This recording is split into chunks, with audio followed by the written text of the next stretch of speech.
Hello, kindergartners, and welcome to another online story time with the Massanutten Regional Library. I'm Miss Stephanie, the children's librarian here at the Page Public Library, and I'm right here, right now in Luray.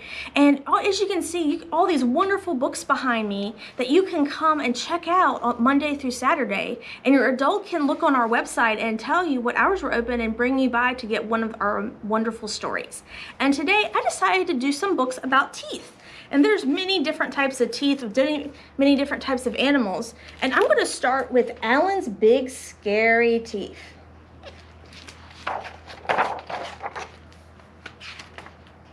Alan came from a long line of very scary alligators. He was known throughout the jungle for his scaring. It was what he did best. Alan would start each day polishing his scales, sharpening his nails, and brushing each of his big scary teeth for at least 10 minutes at a time. And after practicing his frightening faces in the mirror, he had to sneak into the jungle for his morning round of scaring. Alan went snap, snap, and grr, grr. He said things, "I'm big and scary and fear my razor-sharp teeth." He made the frogs leap out of their lily pads and the monkeys tumble from the tree and the parrots screech in terrible terror. Snap, snap, grr, grr. Eee! Ah, I love being scary, said Alan. After a long day of scaring the jungle animals, Alan would go home to the swamp to relax and finish the crossword in the Jungle Times and take out his false teeth. Nobody knew about Alan's false teeth. "Good night, teeth. Sweet dreams, my scary nappers," Alan would say as he put them away in his super secret hiding place. One morning, Barry the Beaver was up early collecting wood and came along a dozing Alan. Terrified that Alan might wake up and gobble him whole, he quickly dived behind a bush.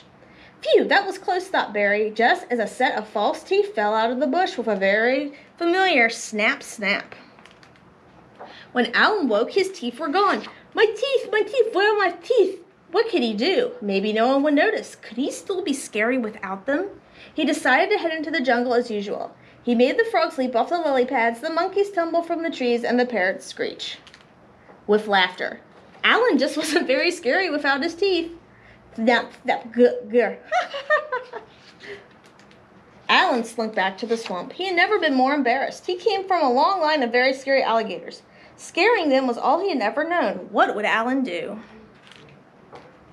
Poor Alan began to cry, just a bit at first, but then the tears kept coming. He howled and yelled more than all the jungle babies put together, and he could not stop crying until the next morning when the animals turned up at Alan's swamp with his big scary teeth. "We'll give you back your teeth," says Frog. "What, really?" says Alan. "On one condition," said Parrot. "You have to stop scaring us." "But what will I do? I don't know how to do anything else." "We have an idea," said Frog.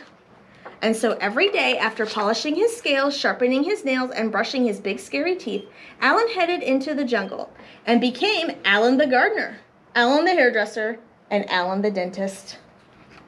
But every night, he became Alan the big scary storyteller, filling the jungle animals with his terrifying tales. "Boo-ha-ha-ha, I love being scary," said Alan. And sometimes he even let Barry borrow his teeth. Grr. The end.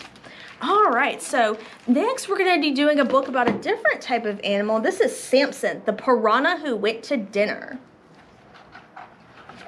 Let me get to the first, there we go. Samson was a rather adventurous fellow. While other piranhas stayed close to home, he wanted to explore far and wide. And while they stuck to the same old routine, Samson liked to get out and try new things. "Excuse me, would you like to play a game of tennis?" "No." "How about a trip upstream?" "No." Most of all, Samson dreamed of eating fine food at the fanciest restaurants. But while he drooled at the thought of luscious linguine and crispy cupcakes, the other piranhas ate the same boring food day after day. So every day Samson ate alone, until one morning he saw something he thought might change their minds. "Fancy restaurant opening today. Perhaps you gents might care to join me for it." "No way, not for me." "Silly Samson, a restaurant is no place for a piranha." Perhaps they were right. With their fearsome features and terrible teeth, piranhas weren't really welcome anywhere, let alone in a fancy restaurant. But he had to try, so Samson set off alone and soon arrived at the first restaurant. He smiled his friendliest smile and approached the waiter. "Excuse me, sir, I was wondering if I might—" "Salty mother of mackerel!" "Piranha!" His friends were right. He couldn't get into the restaurant looking like a piranha, but maybe he could get in there looking like someone else. So he got a disguise, and he checked his mustache, and he could almost taste the luscious little linguine and the sizzling seaweed sausages. Pardon me, but I believe you have a reservation for Samson P. Rana? Let me see. Of course, Mr. Rana. Right this way, please. Samson peered eagerly into the restaurant, and he saw the plates piled high with crispy cupcakes and duckweed sauce, and he couldn't help but smile a large, very piranha-like smile. Salty Neptune crab cakes! Piranha! Samson's smile disappeared as fast as the fish in the restaurant. He couldn't get into a restaurant, and he didn't fit at home. Samson felt more alone than ever. There was one more restaurant and one more chance for a delicious meal, and this time he would make sure his costume was perfect. That's it, thought Samson. He nervously swam up to the final restaurant. Excuse me, my name is Mr. Rana, and I have a reservation for this evening. Ah, Monsieur Rana, of course. Right this way, please. Would you like to sample some creamy crab souffle, or perhaps some crispy cupcakes? Samson's mouth watered. Had he finally made it? Please, allow me to take your hat. Samson couldn't believe it. His dream was about to come true, but just then, for the love of smoky sea bass, piranha! But this time, as the fish scattered this way and that, taking their delicious cupcakes with them, Samson realized that he wasn't the only fearsome beast who wanted to dine out on fancy food. And with his new friends came a new idea. They would open their own fancy restaurant, one where the food was so good that this time, it wasn't Samson wearing a disguise. The end. All right, so I have one more story to share with you guys today. Now, some of you may start to be losing your teeth, and so I have a book about that, and it's called Llama Llama Loose Tooth Drama. And you guys may be able to relate to some of the things that Llama goes through. Llama Llama, normal day, learn at school, outside to play. Milk and sandwich, yummy lunch. Llama's llama tooth goes crunch. Friends are talking, eating, giggling. Llama's tooth is wiggling.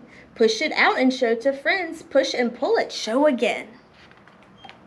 Wiggle waggle, kind of fun. Show to Mama when she comes. Push and pull it out about. When will Llama's tooth come out?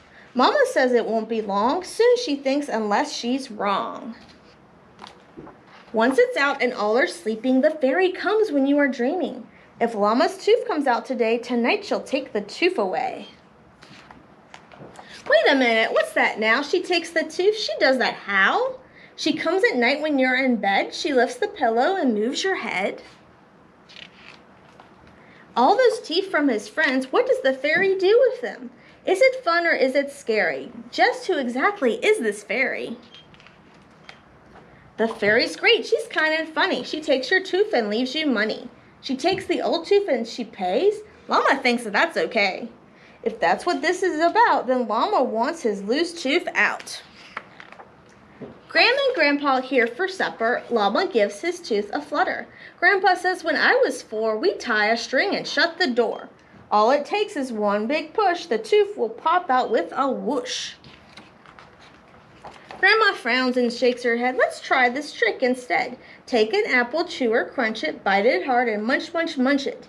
Llama grits and grinds and gobbles. Llama's tooth just wiggle wobbles.